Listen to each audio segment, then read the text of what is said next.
I've certainly heard of places that are using things like iPads in lessons to record as a teacher goes round their assessment of pupils' work, the kind of writing they're doing, the knowledge they're showing, and they record it as they're going around in lessons itself. So they're then not having to do that afterwards, and they've got a record of that work, and they also record voice for comments and things. So that seems like a way of reducing workload, I would think.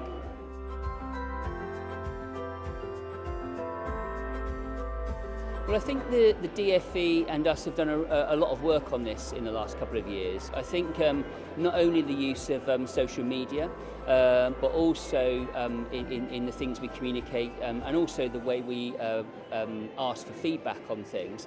But also when we go out to conferences like this, and also everywhere across the country really, the more people can talk face to face or through Twitter or through other means of communication, I think it's really important.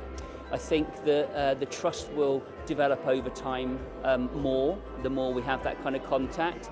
And also I think we need to listen to the voices of people who are saying, actually things are, I'm enjoying my job, I'm enjoying teaching, I'm working in a great school. The more we listen to that kind of thing and less of the sort of negative that comes through quite often, then I think that's going to engender that kind of confidence that we want in the sector.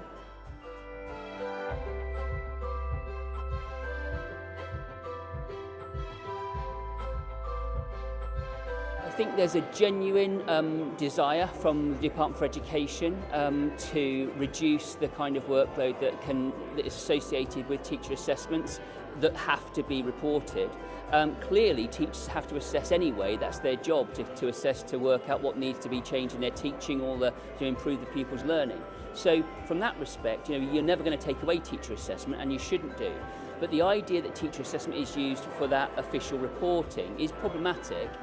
Because it can induce people to do things that if it wasn't a high stakes assessment to do, and puts pressure on people.